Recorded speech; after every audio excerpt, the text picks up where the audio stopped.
Nasa healthy era ka na ba ngayon? Kaya for today's video, gawa tayo ng green juice.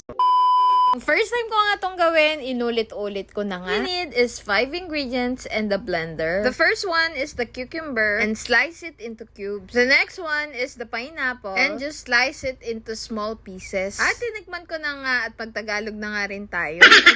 Next ingredient nga ay celery, which is gusto ko nga yung lasa nito. At ito nga ginger na ang daming ang benefits. Sa nga, slice lang sa maliliit dahil i-blender naman yan mamaya. At dahil nga mahilig din ako sa cucumber juice, that's why ito na nga muna yung una kong i-blend. First nga, ilagay nga yung cucumber. Next naman, ilagay na nga yung water. At para nga matamis-tamis, ay lagyan nga ng honey. And then nga, i-blend na.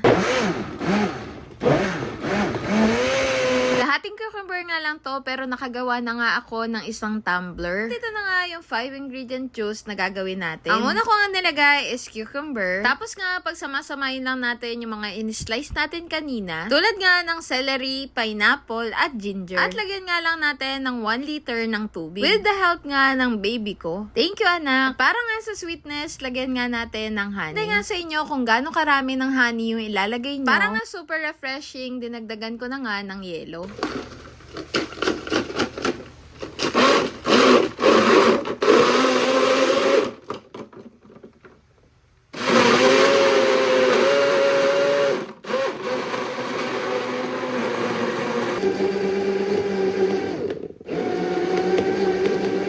Para nga sa blender na gamit namin, na less than in a minute nga, nadurog niya na yung malalaking chunks ng pineapple. Guys, nasa yellow basket ko lang yan. Durog na durog nga, pati yellow. Presyo nga lang niya is nasa 500 plus. Kaya naman, parang naging smoothie na siya. With free panghalo na nga, para nga hindi nga natin haluin ng kutsara. Meron na nga tong on and off button and pulse. Meron nga rin tong switch ng high speed and low speed. Yung iba nga nagjo-juice, sineseparate nila o sinasala nga nila yung mga sapal. Pero sa amin nga, hindi nga namin inaalis kasi fiber din siya. At ito nga yung first time na matatry ko yung lasa nito.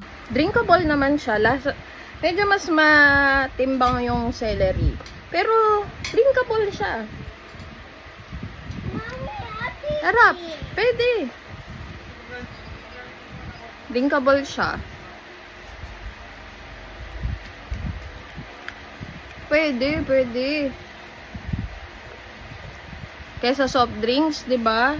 Ang sarap, refreshing kasi malamig siya. Tapos, Joby no, tingnan mo, dali.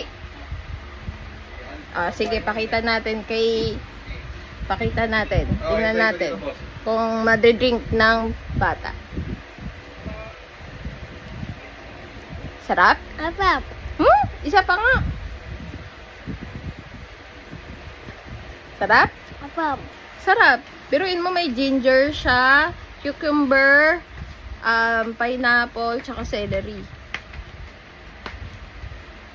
With honey. So, yung honey, depende sa gusto nyong tamis. Yung sa amin, konti lang yung nalagay naming honey kasi konti na lang yung honey namin. Pero masarap siya talaga. Promise. Try nyo to. Sarap. Lalo na pag malamig, masarap. Yun lang, this is Jodongo. Salamat sa panonood and follow for more.